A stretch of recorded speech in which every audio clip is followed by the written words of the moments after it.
খবরের শুরুতেই জানিয়ে দিব সংবাদ শিরোনাম, পরে বিস্তারিত। প্রথমবারের মতো রাশিয়ার ড্রোন ভূপাতিত করল পোল্যান্ড, ন্যাটো সদস্য দেশগুলোর হুঁশিয়ারি।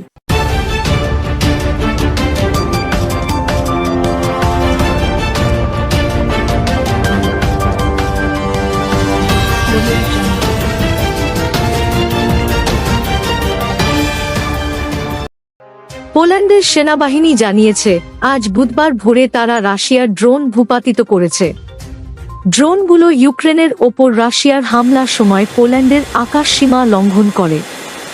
ন্যাটো সদস্য কোনো দেশ প্রথম এভাবে রাশিয়ার ড্রোন নামাল। রুশ ড্রোনের পোল্যান্ডের আকাশসীমা লঙ্ঘনের এ ঘটনাকে ইউরোপ ও ন্যাটো বাহিনীর জন্য বড় ধরনের উস্কানি হিসেবে দেখা হচ্ছে। এটি একটি আগ্রাসী পদক্ষেপ যা আমাদের নাগরিকদের নিরাপত্তার জন্য বাস্তব হুমকি তৈরি করেছে, আজ সকালে সামাজিক যোগাযোগ মাধ্যম এক্সে দেওয়া এক পোস্টে জানিয়েছে পোল্যান্ডের অপারেশন কমান্ড। পোল্যান্ডের প্রধানমন্ত্রী ডোনাল্ড টাস্ক বলেন, ন্যাটোর কোনো সদস্য দেশের আকাশসীমায় রুশ ড্রোন ভূপাতিত হওয়ার ঘটনা এটাই প্রথম। তিনি জানান, বিপুল সংখ্যক ড্রোন পোল্যান্ডে ঢুকেছিল। জাতীয় নিরাপত্তা ব্যুরোর জরুরি বৈঠকের পর পুলিশ টেলিভিশনে ডোনাল্ড টাস্ক বলেন, আমরা সম্ভবত বড় পরিসরের উস্কানির মুখে পড়েছি। পরিস্থিতি গুরুতর এবং দেশ এ ধরনের হামলা প্রতিহত করতে প্রস্তুত। পোল্যান্ডের প্রেসিডেন্ট ক্যারল নাভরকিও বলেন, আমাদের মাতৃভূমির নিরাপত্তাই সর্বোচ্চ অগ্রাধিকার। পোল্যান্ড ন্যাটো জোটের সদস্য। আটলান্টিক পারের এ প্রতিরক্ষা জোট যুক্তরাষ্ট্রকে কেন্দ্র করে গড়ে উঠেছে। এর মূলনীতি হল এক সদস্যের ওপর হামলা মানে সবার ওপর হামলা। তবে যুক্তরাষ্ট্রের প্রেসিডেন্ট ডোনাল্ড ট্রাম্পের নেতৃত্বে এই জোটের প্রতি ইউরোপের আস্থা কিছুটা টলে গেছে। ট্রাম্প ও তাঁর মন্ত্রিসভার কয়েকজন সদস্য ইউরোপকে নিজেদের প্রতিরক্ষায় আরও নেতৃত্ব নেওয়ার আহ্বান জানিয়েছেন। টাস্ক বলেন, তিনি ন্যাটো মহাসচিব ও মিত্রদের সঙ্গে ওই ঘটনায় নিয়মিত যোগাযোগ রাখছেন।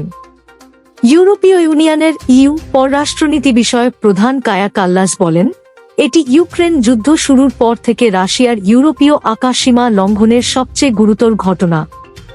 এটি ইচ্ছাকৃত ছিল, দুর্ঘটনাবশত নয়।